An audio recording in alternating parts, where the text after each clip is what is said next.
चुनाव प्रचार थमने से पहले राहुल के गढ़ में मोदी ने भरी हुंकार, कहा एक ही परिवार ने 3 पीढ़ियों का सपना तोड़ा, 50 महीने बदल दूंगा अमेठी की तस्वीर। फैजाबाद में राम लेने पर मोदी मंच पर राम की तस्वीर से बौखलाई कांग्रेस, चुनाव आयोग ने प्रशासन से मांगी रिपोर्ट। कांग्रेस की गोदी में बैठे नरेंद्र मोदी को टोपी पहनाने वाले मौलाना मेहंदी हसन वाराणसी में अजय राय का करेंगे समर्थन, प्रेस कॉन्फ्रेंस में कर मोदी को कोसा।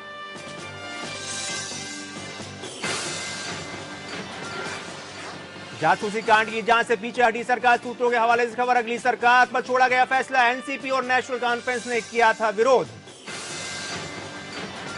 अमित शाह के आजमगढ़ को आतंक का गढ़ बताने पर बवाल, दिग्विजय ने ट्वीट कर की कार्रवाई की मांग, तो माया बोली शाह पर यूपी में लगे बैन। और 8वें चरण के लिए थमा चुनावी शोर, 7 राज्यों की 64 सीटों पर 7 मई को डाले जाएंगे वोट, राहुल गांधी समेत कई दिग्गजों की किस्मत का होगा फैसला। और महासमर 2014 में आपका फिर से स्वागत है। हम लोग चर्चा कर रहे थे नरेंद्र मोदी और राहुल गांधी के बयानों की, लेकिन अब हम चर्चा करेंगे 7 तारीख को होने वाले वोटिंग की। और इस 7 तारीख को जो वोटिंग हो रही है उसमें उत्तर प्रदेश, जहां से कहते हैं कि सत्ता के लिए रास्ता उत्तर प्रदेश की गलियों से होकर जाता है, तो यहां पर 7 तारीख को 15 सीटों पर वोट डाले जाएंगे और इन सीटों में सबसे ज्यादा सीट इस वक्त कांग्रेस के पास हैं। यानी 2009 में इन 15 सीटों में से सबसे ज्यादा सीटें कांग्रेस ने 7 सीटें जीती थी और उसके बाद में 5 और 3 ये समाजवादी पार्टी और बहुजन समाज पार्टी का आंकड़ा था।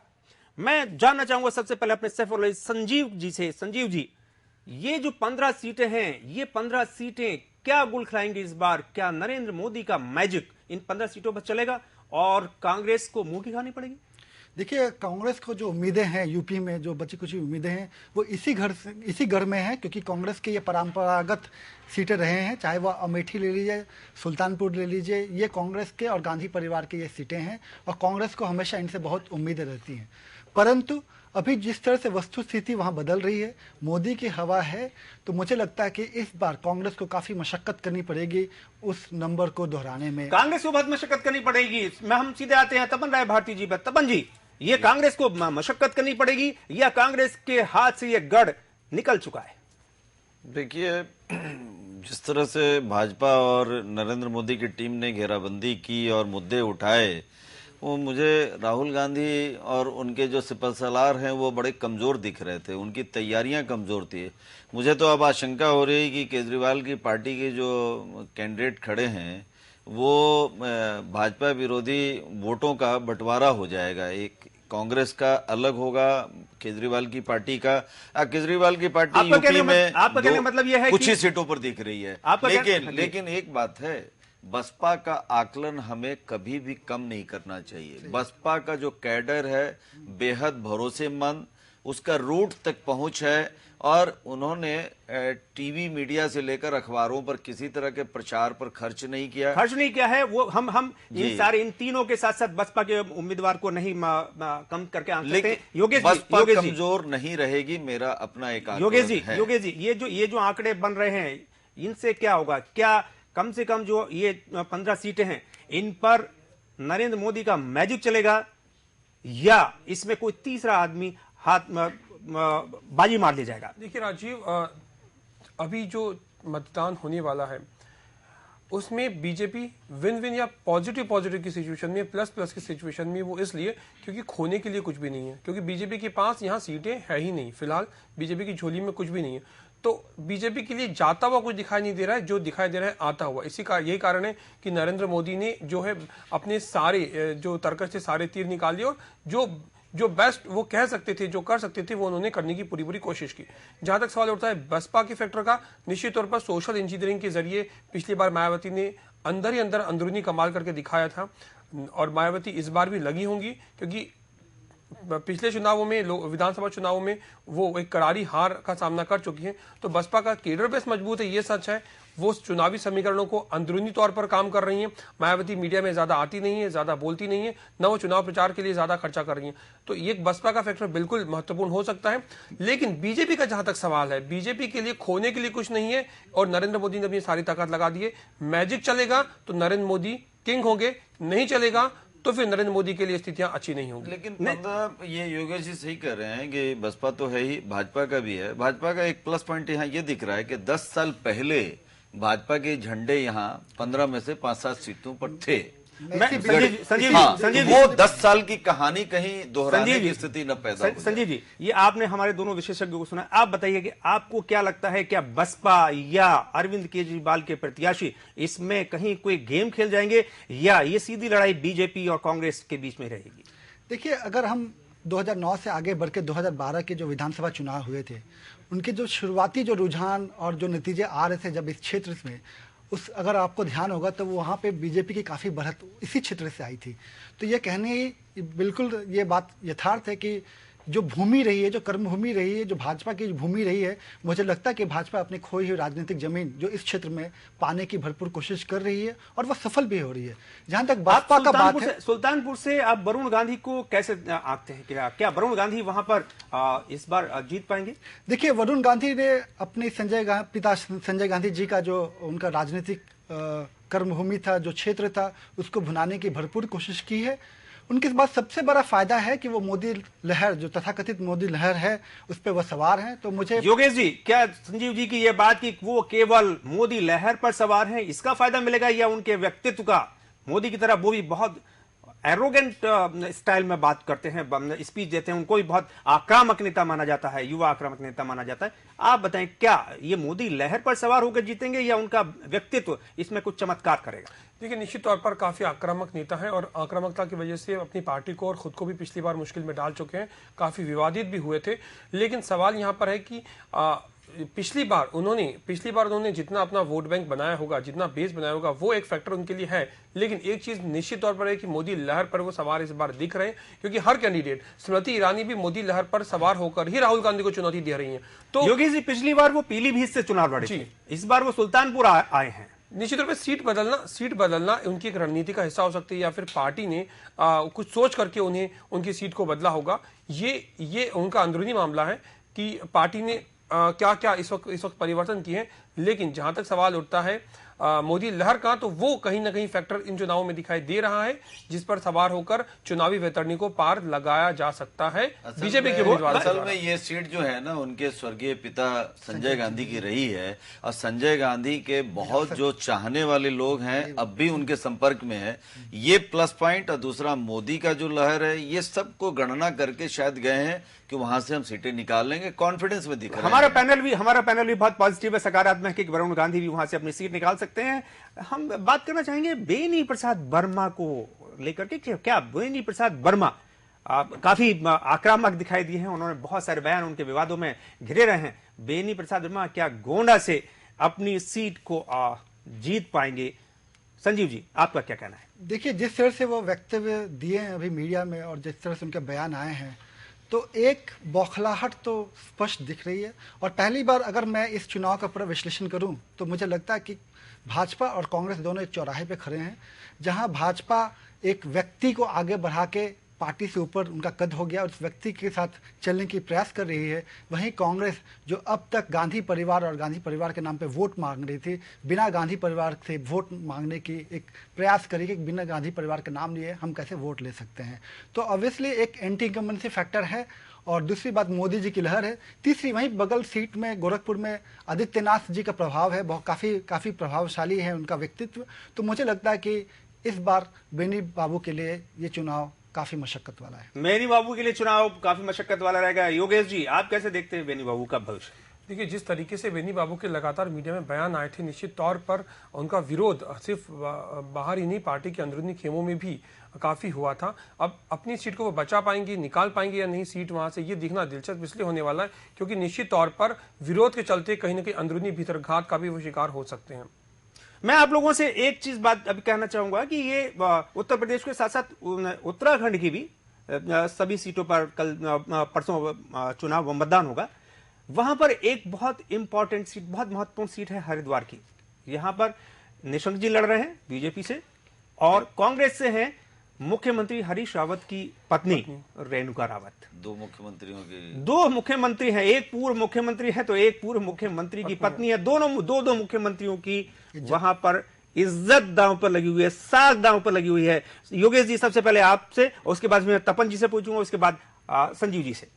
देखिए, जहां तक सवाल उठता है हरिद्वार की सीट का, निश्चित तौर पर दोनों तरफ से प्रतिष्ठा दांव पर लगी हुई है, क्योंकि वर्तमान मुख्यमंत्री हरीश रावत और उनकी पत्नी है मैदान में, दूसरी तरफ निशंक साहब हैं। ऐसी स्थिति में जहां दो बड़े दिग्गजों की टक्कर है और प्रतिष्ठा का प्रश्न है, तो सीट जो है वो खुद ब खुद राष्ट्रीय परिदृश्य में एक महत्व का स्थान ले लेती है। अब जनता वहां पर किस तरफ जाएगी, क्योंकि जहां तक बात करें हम बीजेपी के उम्मीदवार की, तो उनके ऊपर उनकी जो छवि है, उनकी छवि पर कई सवाल लगते रहे हैं पहले भी, और सीएम की बीवी चुनाव लड़ रही हैं, वो एक तरीके से थोड़ा सा प्लस पॉइंट ले सकती हैं, क्योंकि अभी तक कोई बड़ा आरोप उन पर देखने में नहीं आया है। वहां पर एक जो वोट पर असर पड़ता है, वो समुदाय विशेष का भी फर्क पड़ता है। हरिद्वार सीट काफी बड़ी सीट है, वहां पर मुजफ्फरनगर के दंगों का असर भी उधर देखा जा रहा है। तपन जी, क्या इससे आप देख रहे हैं क्या वहां पर वोट ध्रुवीकरण की ओर जा रहा है और उसका फायदा निशंक को मिल सकता है? हाँ, मुझे लगता है कि रावत जी की पत्नी थोड़ी मुश्किल में है, क्योंकि न केवल निशंक ने घेरा है, निशंक पहले मुख्यमंत्री रहे हैं और एक पत्रकार हैं, लोगों से कनेक्शन भी बना के रखना जानते हैं। तो इस नाते, और एक जो इलाका जो है वो कहीं न कहीं वो भाजपा के लिए एक बहुत उपजाऊ जगह है, जहां पर बड़ी संख्या में लोग वोटर उनके पक्ष में आ सकते हैं, इस बात की संभावना मुझे लगती है। दूसरा, एक और मुख्यमंत्री का जिक्र करूंगा, जो रावत जी के पहले बहुगुणा जी थे, उनके पुत्र भी अपनी किस्मत आजमा रहे हैं पौड़ी गढ़वाल से। और रावत जी को न केवल अपनी पत्नी की सीट बचाने की चिंता करनी पड़ रही है, बल्कि एक सीट अल्मोड़ा है जहां से वो कभी चुनाव जीतते थे। वो कहीं न कहीं चाहते हैं कि जो उन्होंने जिस कैंडिडेट को खड़ा किया है वो जीत कर आ जाए।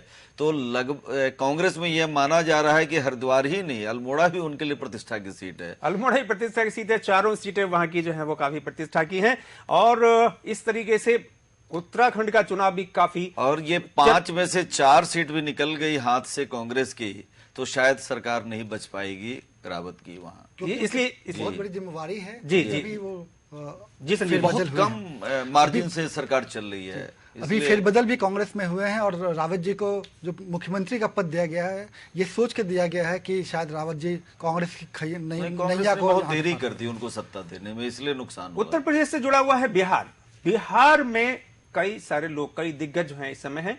राबड़ी देवी, राजीव प्रताप रूड़ी, ये 2 लोग तो जाने माने चेहरे हैं ही हैं, और भी लोग हैं। ये आप क्या देखते हैं, ये जो 7 सीटों का चुनाव होने वाला है 7 तारीख को, इसमें किसकी बाजी भारी रहेगी? तपन जी। हाँ, मैं ये जो सारण का इलाका है पूर्वी उत्तर प्रदेश के बहुत करीब है, गोरखपुर से बमुश्किल 100 किलोमीटर की दूरी पर होगा। यहाँ रूड़ी जो है राबड़ी के मुकाबले स्थानीय भाषा का प्रयोग दोनों उम्मीदवार कर रहे हैं। राबड़ी भी भोजपुरी जानती हैं, वहाँ की स्थानीय भाषा है।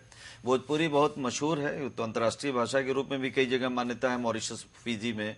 तो दूसरी तरफ मैंने देखा है कि रूड़ी जो है वो वोटरों के साथ भोजपुरी में बात कर रहे थे। बहुत अच्छी अंग्रेजी जानते हैं, बहुत अच्छी हिंदी जानते हैं, प्रोफेशनल पायलट, और एकदम पायलट हैं, प्रोफेशनल। तो प्रोफेशनल अंदाज में पूछते थे कि कहीं कौन तारीख के वोट पड़ी, लोगों से कहवाते थे, केकरा पर वोट लगावे के बाद। ठीक नरेंद्र मोदी की शैली में मैंने देखा कि रूड़ी कहते थे भाजपा के चुनाव चिन्ह कौन सा बा, तो कमल बाटे, जोर से बोला। इतनी तरह की बातें मैंने सुनी कि जहां जाते हैं वोटरों के मुंह से कहवाते हैं कि हमारा निशान चिन्ह क्या है, वोट की तारीख क्या है, और वही बात कि पहले मतदान फिर जलपान।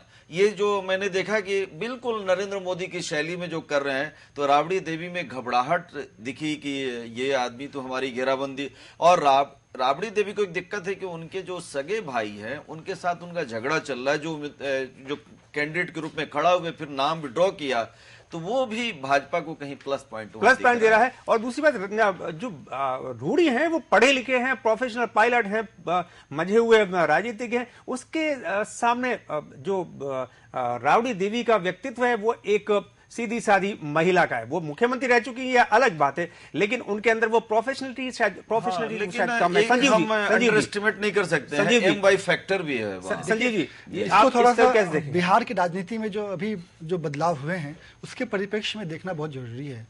सारण जो लोकसभा का जो क्षेत्र है लालू जी के लिए काफी महत्वपूर्ण है, क्योंकि इसी क्षेत्र से लालू जी की राजनीतिक सफर शुरू हुई थी।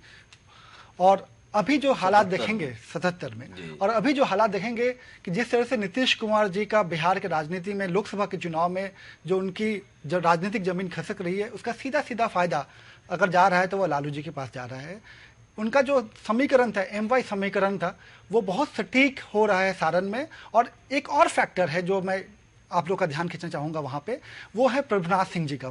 प्रभुनाथ सिंह जी महाराजगंज क्षेत्र से आरजेडी के उम्मीदवार हैं, और अब काफी बहुत ही महत्वपूर्ण और बहुत ही उस इलाके में बहुत ज्यादा वोट है। तो कहीं ना कहीं लालू जी की रणनीति एमवाई को साधने की है, प्लस बीजेपी के जो वोट बैंक में सेंध लगाने की है।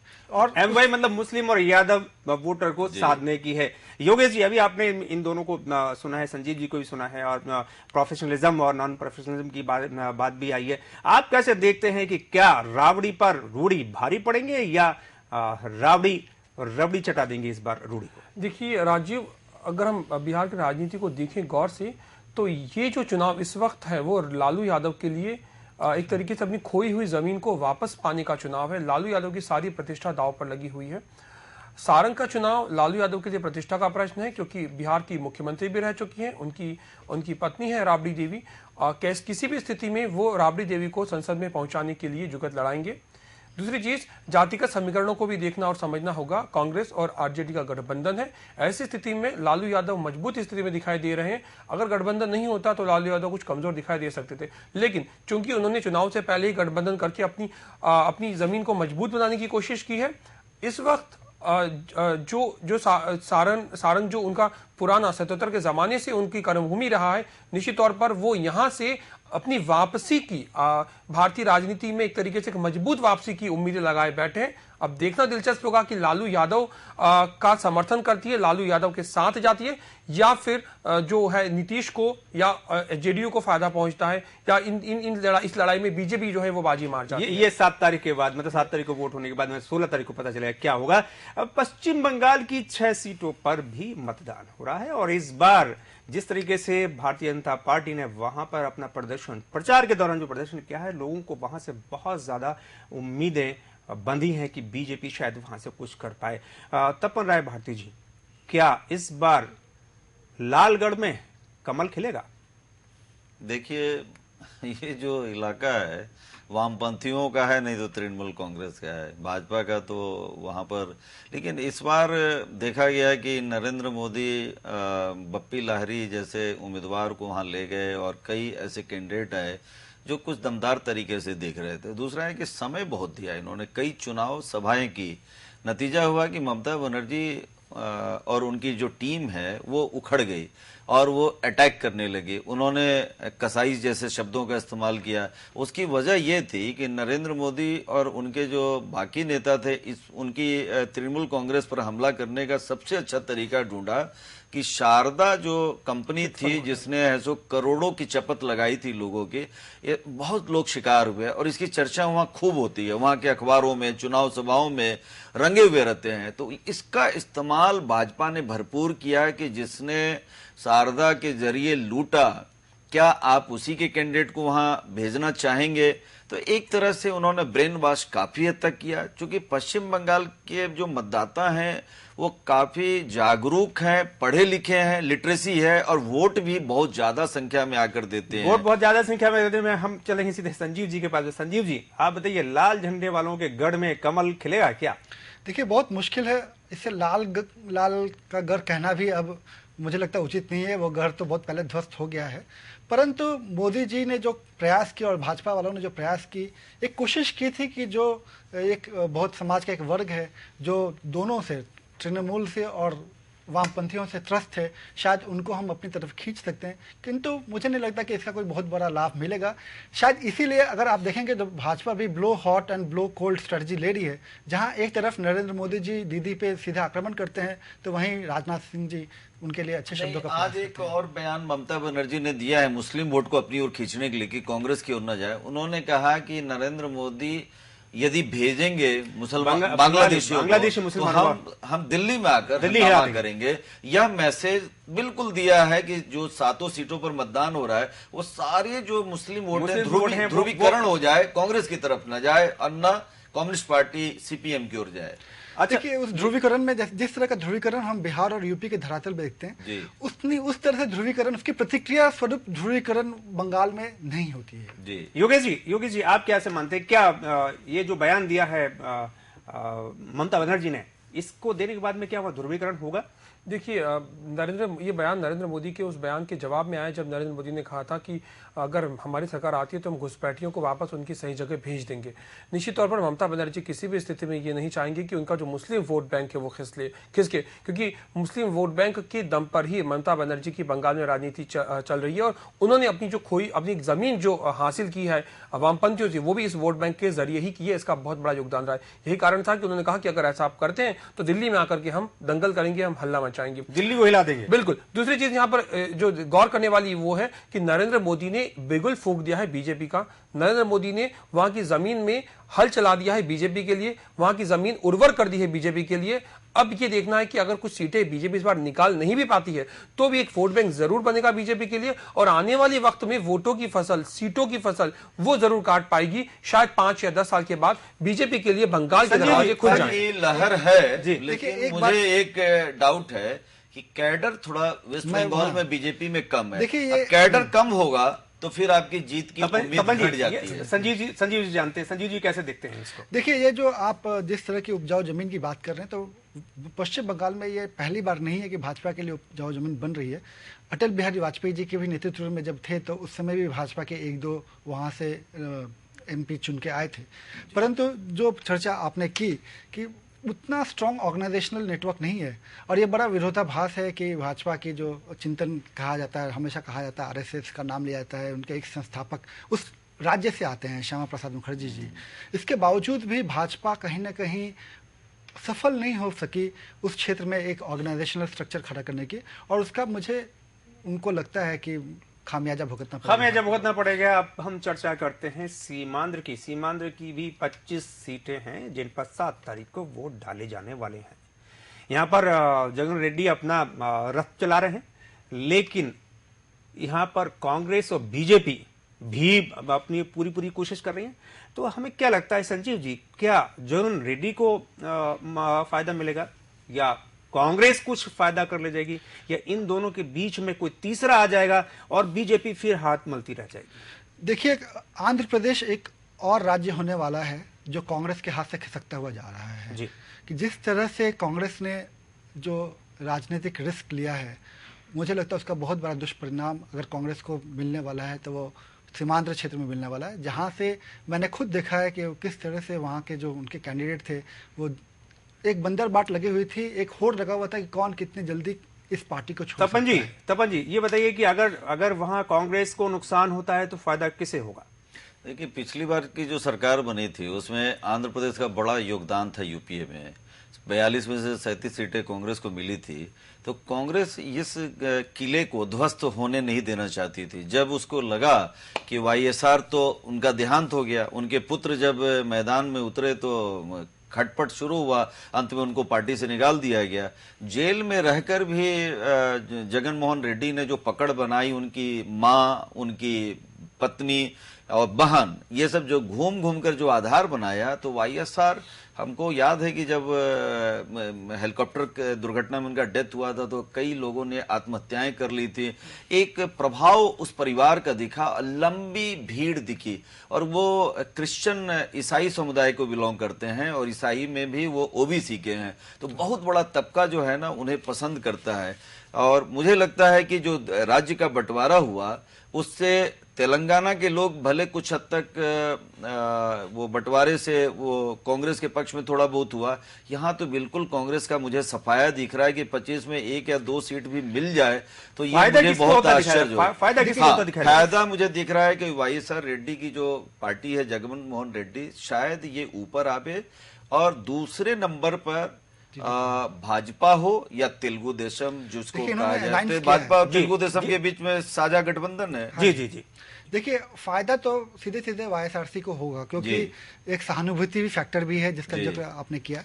और इसके प्रतिकार आपने एक सवाल पूछा कि अगर कांग्रेस यहाँ से हटती है तो इसका फायदा किसको होता है, तो इसका सीधे सीधा फायदा जो होता है वो वाईएसआरसी को होता है, क्योंकि वहाँ के लोग, क्योंकि ये पार्टी का जो जन्म हुआ है वो कांग्रेस के ही कोख से ये पार्टी निकल के आई है। बीजेपी के साथ ये चंद्रबाबू नायडू का जो समीकरण है ये कितना फायदा देगा? देखिए ये जो है सीमांध्र में तेलुगु देशम के लिए बहुत बड़ा फायदेमंद की स्थिति में लाएगा, क्योंकि तेलुगु देशम का जो कोर वोट था जो अभी जा रहा था वाईएसआरसी की तरफ, वो रोकने में तेलुगु देशम को बहुत फायदा मिली है। और बीजेपी के आने से उनके वोट शेयर में काफी बढ़ोतरी हुई है। और वो जो पहले जो आज से 2 साल पहले 3 साल पहले जो अंतर था, एक बहुत बड़ा अंतर चल रहा था वाईएसआरसी और तेलुगु देशम, तो क्या हम ये कह सकते हैं कि जो इस समय चुनाव होगा, मतदान होगा, वो उसमें फाइट जो है वो देखने को जगन रेड्डी और बीजेपी और चंद्रबाबू नायडू के अलायंस को हो रही? जी, ये दोनों ही मुख्य दावेदार रहेंगे सीमांध्र में।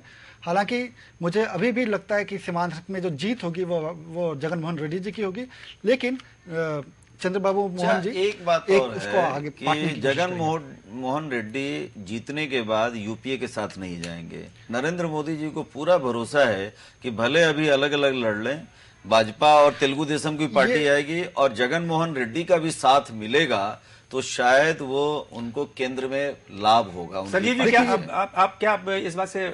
जी, मैं पूरी तरह सहमत हूं, क्योंकि आप देखिए नया राज्य बन रहा है, नया राज्य कभी भी केंद्र के असहमति से चल के उसका फायदा नहीं हो सकता।